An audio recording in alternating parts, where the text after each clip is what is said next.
Proverbs 21. That's where we are this morning. Proverbs 21. And I hope you are still slowly chugging along at reading Proverbs. If you've already read through it once, awesome. You can start chugging along at number 2 or almost 3. Oh, wait. Has anybody almost finished it a second time? Francis, of course you have. You go, girl. That's awesome. So chugging along with it. It's great. It's a nice read and a lot of very wise statements. And at first reference, Proverbs 21 is one of these examples. As you're plugging along in Proverbs 21, it can look like a lot of random good stuff that has no connection with it whatsoever. You're like, oh, that's a nice statement. Oh, that's a nice statement. That's a nice statement. But it doesn't really feel like they're attached. I mean, in my Bible, pretty much, you know how a lot of times they have little subtitles to describe what's going on? Yeah, they've just given up on those. Because they don't even know, how does this tie together? So it can look like it's very disjointed, it doesn't really connect. And you're like, okay, so, I mean, literally, was this guy just making up a line and he came back a week later and came up with some other statement and somebody brought it together and said, see, perfect. We don't really know. I don't think so. And I think you'll see why here today. But I get that feel where it can feel like it's bouncing around a lot. And you've probably encountered this. It's not just in Proverbs 21. There are other passages and chapters that seem like they have no coherent fit. They don't quite come together. Well, what I wanted to say is this chapter, what I have found, is does a little more than just give us a few statements of wisdom. I found that this chapter actually serves as a linchpin, as a sort of a piece to help us understand the flow of Proverbs a little bit better. Because there are a lot of wise statements that we have been learning. And remember, wisdom is pretty much doing what I know I should be doing. And it challenges, and we're like, yeah, I should be doing what I know I should be doing. But is there something that drives that a little bit? Because knowing and expecting is good, but then we find ourselves doing something else. And we're like, man, how does this work? See, it's not you can't understand chapter 22 without a chapter 21. What I think this chapter serves as is you can't really understand wise action unless you understand what Proverbs 21 and others are trying to communicate to you. And it is this statement here, that the pursuit of godly wisdom begins when we recognize that our natural way is not the right way. The pursuit of godly wisdom begins when we recognize that our natural way is not the right way. This is a passage on pride and humility. So let's look there. Hopefully you're in Proverbs chapter 21 now. Let's get going here. It says, all right, so let's start here. Now, if you guys are wondering, where's your cool PowerPoint presentations? Our computer broke, and pretty much we're just running with it. So if you guys are like, I expect those. Sorry, you got to go old school. So Proverbs chapter 21 begins, it says, the king's heart is a stream of water in the hand of the Lord. He turns it wherever he will. Every way of a man is right in his own eyes, but the Lord weighs the heart. You see, it says in verse 2, it says every way. So the writer here, Solomon, is starting you thinking, okay, so every way of a man, of a person, is right in his own eyes. And there's this statement here was explaining way. Now look also at verse 8. So we're going to be bouncing a little bit around here, but look at verse 8. And he says, the way of the guilty is crooked, but the conduct of the pure is upright. So now he's saying not only is the way of a man right in his own eyes, as in a person does not do what he thinks he shouldn't be doing, in that moment he thinks that's what he should be doing and that's what he does. But now he says, now there's actually two paths. There's a way of the upright and there's a way of someone who is crooked. And then he says, look at verse 16. Whoever keeps the commandment keeps his life. He who despises his ways will die. Oh, lovely. So now he says one path is good, one path is bad, and actually leads to something bad. Okay, so what's he trying to say here? That he's trying to communicate here in this passage, as well as throughout the book, that there are two paths. One is of wisdom, one is foolishness. One is living an upright life and a righteous life. The other one is a wicked and morally impure life. So there's only two paths. You're either on one or you're on the other. There is no third path. It's this way or that way. So look here at a verse, let's go back to verse 2. He says, every way is right to all eyes, but the Lord weighs the heart. To do righteousness and justice is more acceptable to the Lord than sacrifice. Haughty eyes and a proud heart, the lamp of the wicked, are sin. So now he starts to compare, right? Remember, righteousness and that of wickedness. Verse 28 is another example. A false witness will perish, but the word of a man who hears will endure. So this idea of somebody who speaks falsely is one path, versus one who's able to listen is on another. Verse 29, a wicked man puts on a bold face, but the upright gives thought to his ways. So here's another. So you have a wicked man, he has to act like he's right because he has to be confident in this path, versus someone who is upright, who actually seems to take things a little bit slower. Have you ever met somebody who put on a bold face even though they were headed right off the cliff? Because they got to go all the way in, no guts, no glory. And then they become all guts and no glory. That's pretty much happens. People walk that way with confidence, but an upright man, one who walks the other way, is sort of a little more, I'll make sure I'm doing the right thing here. So there are only two paths. Back in the day, when I was in college, whopping 14 years ago? That's a weird...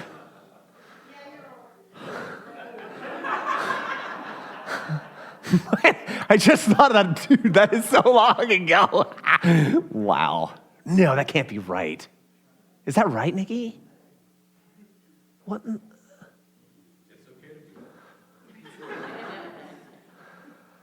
Okay. Okay. Wow.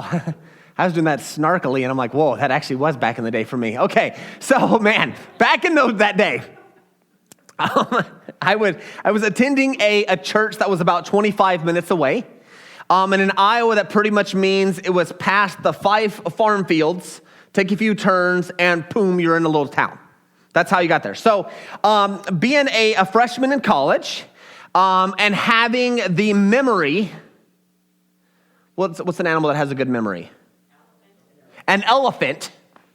I decided to drive to this church after riding with somebody and not paying attention where to go. I figured, how hard could it be to find a church in the middle of Iowa in some farm fields?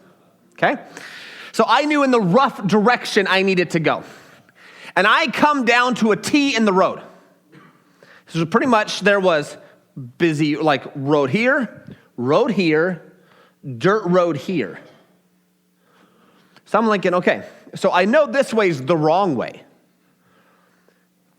I don't know. I think this way is the right way. But I think this way is a shortcut. I learned a lot about Iowa farm fields that day.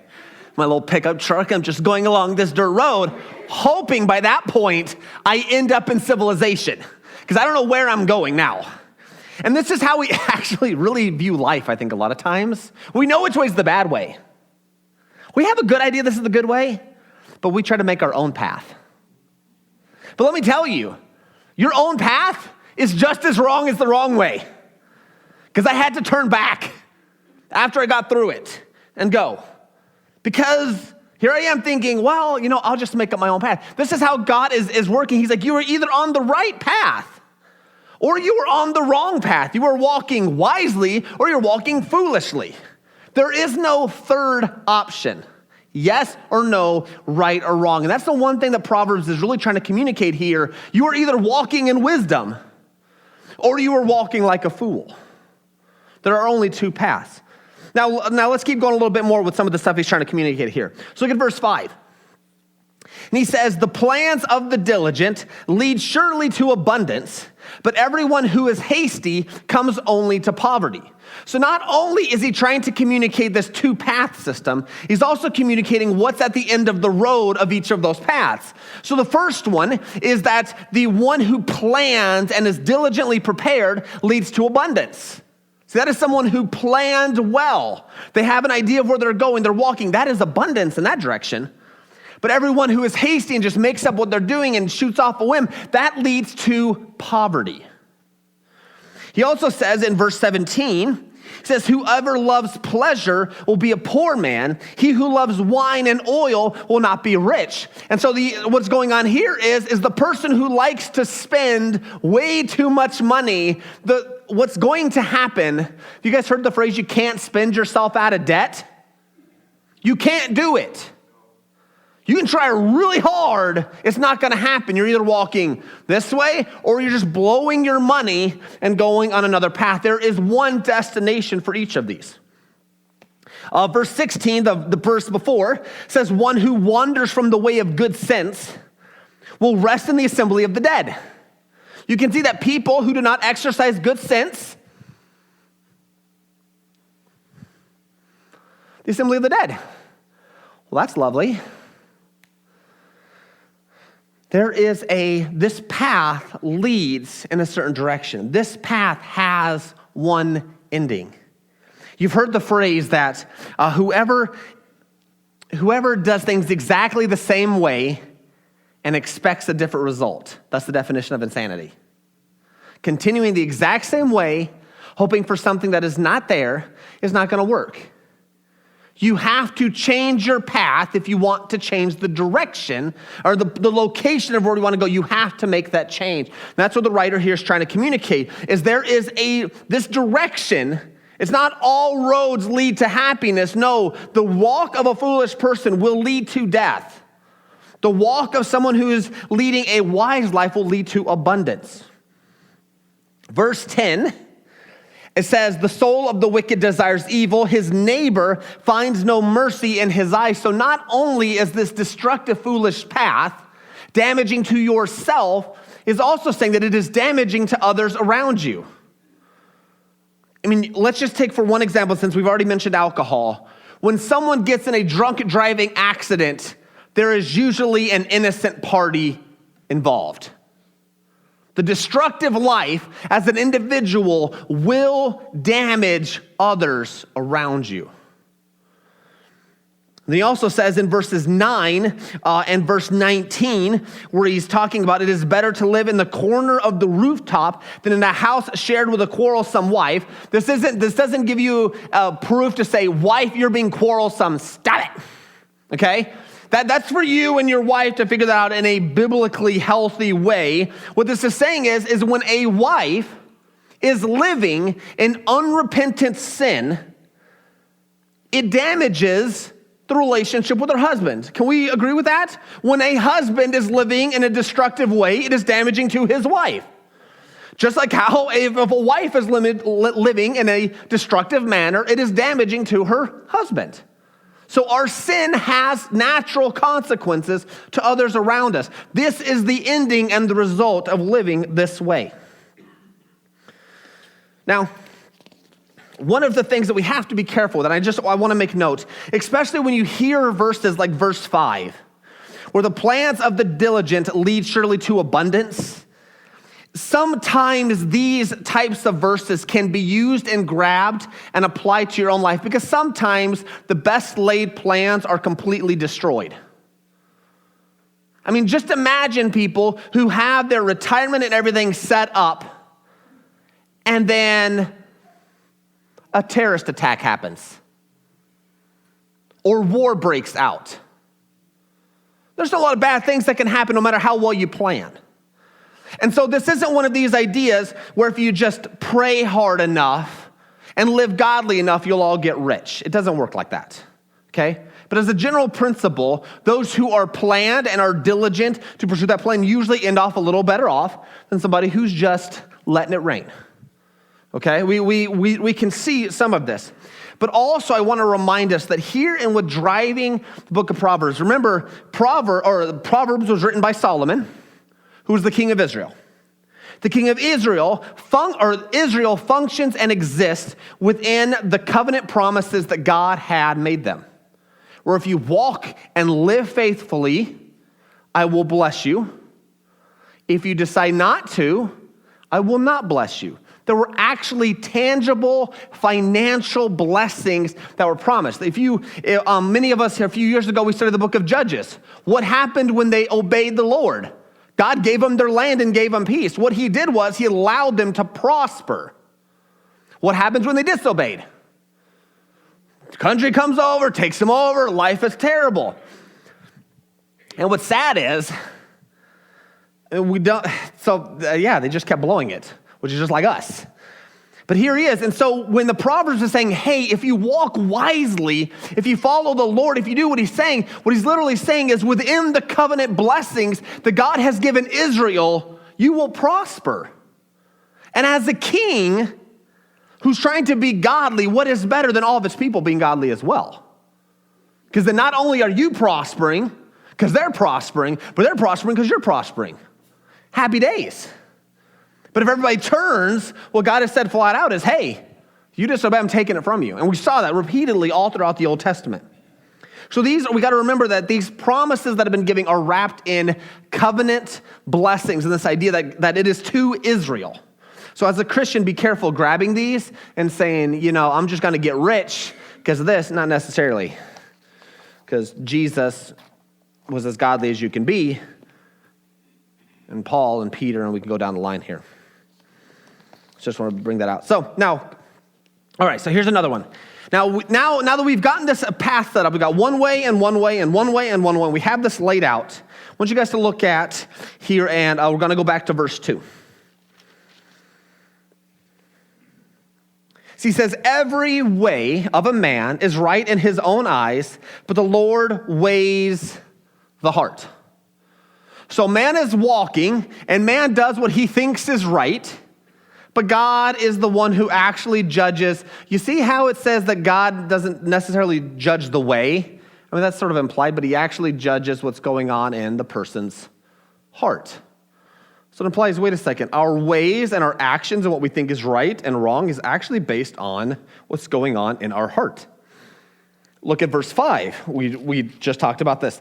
The plans of the diligent versus those of the hasty. Hasty is communicating someone who is not very patient. Diligent is someone who is representing someone who's patient and who tries to think through and is slower. And so it represents a mentality that goes behind it. Verse 14, he says, a gift in secret averts anger, and a concealed bribe, strong wrath. I like that one. You guys can give me gifts in secret all you want, okay? As long as they're Starbursts, jelly beans, things like that, okay? But what the idea is here is approaching someone privately and try not to make a big deal about it. And like, hey, I've wronged you. Like, I'm really sorry. I apologize. And, here, dear wife, here are some flowers. Okay? Here are, hey, I really blew it. I want to make sure it's okay. Here I brought you. I know you like Reese's. Here's some Reese's. Or I like you. So it's a gentle way of approaching things. We're like, hey, I've wronged you. I'm sorry. I know this doesn't justify what I'm doing, but I'm trying to make this okay. So a gift in secret averts and helps anger to calm down, because then you're not, as soon as you start embarrassing people in the middle of a fight, oh man, all bets are off. Things just get ugly from that point, and then pride gets in, etc. So this is a humble way of taking care of this. But a concealed bribe, strong wrath, what this implies is manipulation. This applies, behind the scenes. This is wrong. I'm going to try to convince you, blackmail, bribery. I'm going to try to work you to get what I want you to do. See, there's a difference of mentality in regards to these things. Verse 4, no, I already did that one. Verse 21 It says, whoever pursues righteousness and kindness will find life, righteousness, and honor. And so here is like, so someone, there is in the heart is one, do you pursue this way or do you pursue that way? 25 and 26 says, the desires of the sluggard kills him, for his hands refuse to labor. All day long he craves and craves, but the righteous gives and does not hold back. What a difference in mentality here. You have one who craves because he feels like he deserves it. It's his, it's mine. If you ever seen Lord of the Rings, it's like Gollum claiming that little tiny goofy ring.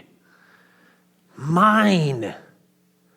But then the one who doesn't, the one who actually has benefited, you see what he does? He gives back because he recognizes it's not mine.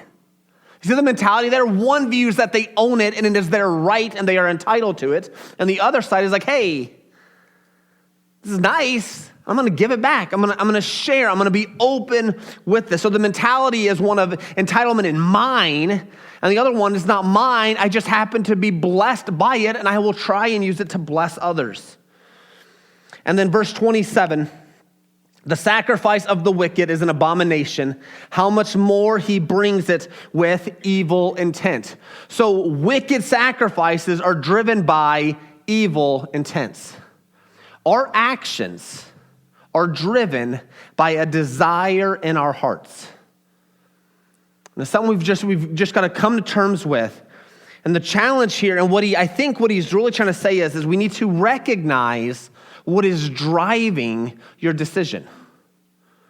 Recognizing what is driving your, what is motivating you to move in this certain path. I love kids' cartoons. My girls watch them, and I'm trying to get them into the quality stuff like Power Rangers and things like that. And so we watch it, and it's really funny watching some of these shows because the bad guy always declares that he is the bad guy. How goofy is that? Like, ha ha ha ha, that is what bad guys do, and I am a bad guy. Ha ha ha ha ha. And you're like, no one talks like that. I never heard Hitler, Stalin, any of these people that we can think of who declared, I am the bad guy. Hear me roar. You know, they never did anything like that. They thought their way was right, which is really sad. And that's how we work. See, we don't recognize sometimes that we're the bad guy in our story, you know? Because we naturally think our way is right. Life doesn't work like kids' cartoons. It'd be cool if it did sometimes, but not with this.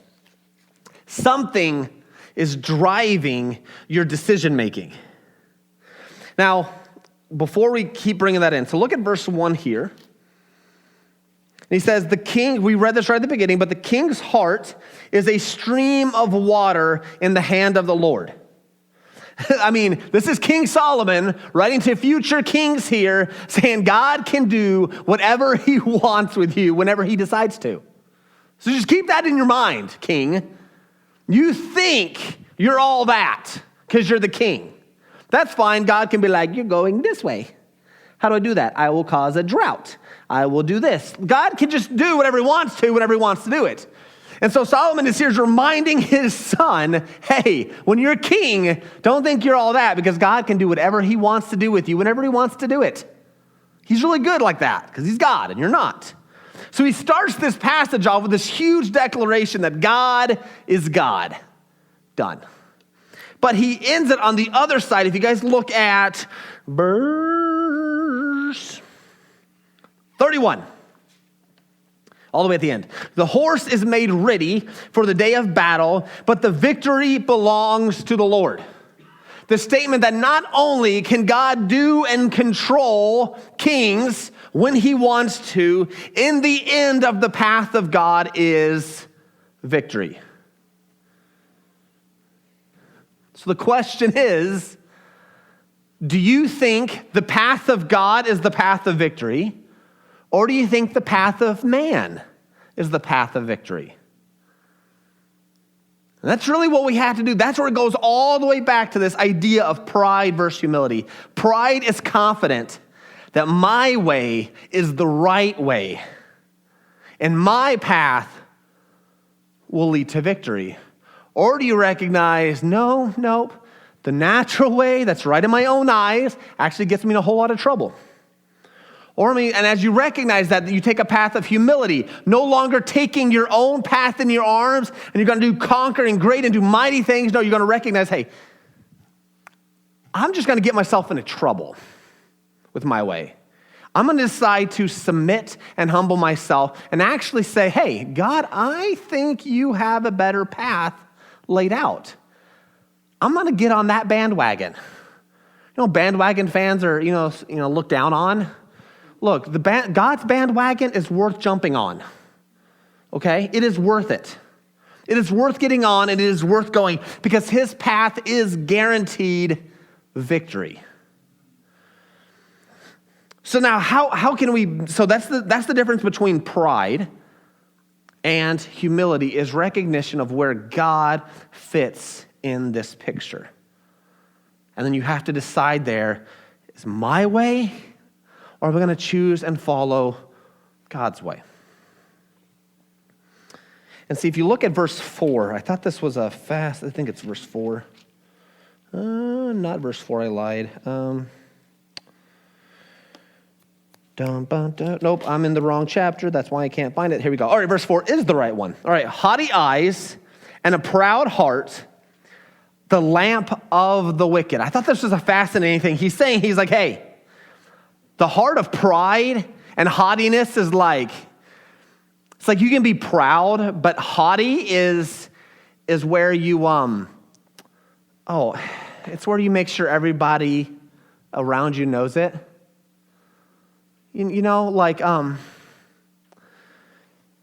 So I'm all for, go USA here. But if you guys remember what the Michael Johnson in the 90s was running the 200 and 400 meter dashes in the Olympics. Do you even remember that? Or are you guys too young for that? 96. Was it? 96. Was it 96? You remember what color shoes were? Oh, come on. They were very flat. What? Were they gold? Yes! They were gold shoes. Now, I cheered for him, no matter what. But, there's a difference between I'm going to smoke you and then I'm going to really smoke you. That's the difference there. And it was like, oh. And so as a Christian, you're like, go. Because you're cheering for someone who is totally confident. He's gotten haughty about it, okay? And he just goes. So you sort of get that tension there where you're like, yeah, USA, try not to be so loud about it. So that's the difference between sort of proud and haughty. Proud is like, yeah, I can do this. Go. And there's a level of healthy confidence that goes there. And then there's the haughty where I'm going to smoke you. And then, get disqualified and you look like a ding-dong head. But that happens occasionally, which is funny and not. Anyways, I digress. Pride functions as this little silly lamp in verse 4. A proud heart, the lamp of the wicked. And if you bring this in comparison, if God says that he is the one that's going to be victorious, and if you believe it, then as we're walking on our path of life, God has this big, giant light in front. That's where we're supposed to follow, the big, giant light. Like, okay, it's as obvious as day. God is not making this hard for me. Just got to follow the light. But then someone or something or whatever shows this little candle off to the side. And we're like, there's this big light making it as plain as day. But there's this candle showing me this other way. And so what do we like to do? Yeah, I'm going to go my own way. We try to create that other path. And it's dangerous. This is the lamp. It's drawing us, and that's our natural tendency. It says, if you guys want to pull many, many, many books ahead, turn to Romans chapter 7. Romans chapter 7. It's Matthew, Mark, Luke, John, Acts, Romans. And if you get to 1st or 2nd Corinthians, you've gone too far. Romans chapter 7. I'll give you a minute here.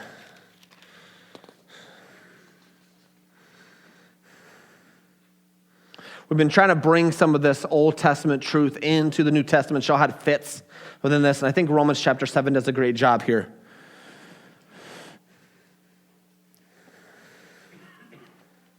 Romans chapter 7, verse 15. It's a good place to start. Romans 7, verse 15. So this is Paul describing the tension that's going on in his own mind, really between two ways, okay? He says, "For I do not understand my own actions. For I do not do what I want. I do the very thing I hate. Now, if I do what I do not want, I agree with the law, and that is good. So now it is no longer I who do it, but the sin that dwells in me. For I know that nothing good dwells in me." So he's recognizing that the natural man and its path is death, and that in my own flesh, and for I desire to do what is right, but I have not the ability to carry it out. For I do not do the good I want, but the evil I do not want is what I keep on doing. And you guys are like, what is he talking about here? Well, it's pretty much saying, I want to do good, but I keep doing bad. And when I don't want to do bad, I keep doing it anyway. He's recognizing his natural tendency is to keep walking down this path of death. He says, but the evil I do not want is what I keep on doing. Now, if I do what I do not want, it is no longer I who do it, but sin that dwells in me. So I find it, verse 22, for I delight in the law of God in my inner being. So he's recognizing here that there's an inner conflict going on. And he says, but I see in my members another law waging war against the law of my mind and making me captive to the law of sin. So he's literally saying, I am being torn. What can I do here? In verse 24, wretched man that I am. And this is a statement of humility. He recognizes that there's a fight going on inside his mind. He wants to do what is good, yet something seems to be holding him back. His natural man, his flesh, his sin is pulling him this way. And his statement is when he's like, who will deliver me from this body of death? And just sits there, and just so many of us can recognize a point in our life where we're like, I am on a path that I do not want to be on. I keep doing this. The natural man, me, wants to go this way because I think I have it all figured out. And yet in my mind, I recognize, man, this is not the way I want to go. How can I do this? How can I address the inner thoughts? What's motivating this desire, this sin, this pride? Who will deliver me from this body? He says in verse 25, he says, thanks be to God through Jesus Christ our Lord. And this is so much deeper than just, yay, Jesus. This is like, God, I recognize I'm on this path. And I'm living a way I should not be living, and I know where it's going. I know where it's destined. Lord, I pray and I ask that you rescue me from that. Through Jesus, rescue me from this path that I am on. And Jesus is faithful. God wants you to be on the victorious team, and he will go and he'll be like, yes, I will save you. Let's get you on this path, and I will teach you how to walk in a way that is victorious, that is worthy, because your path of pride isn't cutting it. A path of humility and humbling ourselves before God, that's going to win. That is where abundance comes from. Not in wealth and possessions. An abundant life is in the person of Jesus. And we have to get on that path. See, because he says a little bit further, so just skip 2 more chapters, then I'm wrapping up and we're all done. Because you guys are like, I'm hot. I had the AC turned on, but I don't think it turned on. Romans chapter 12, verse 2, he says, do not be conformed to this world. Romans 12, 2, he says, do not be conformed to this world, but be transformed by the renewal of your mind. Do not stay on the path that the natural man says it's okay. The world says its path is just fine, that things are getting better, everything is going to work out in the end. And it's sad to say it's not going to work out very well for humanity. I mean, I'll give you one quick illustration. Have you guys heard that there's a city of 10 million people in India that is flat going to run out of water next year? A city of 10 million people without water.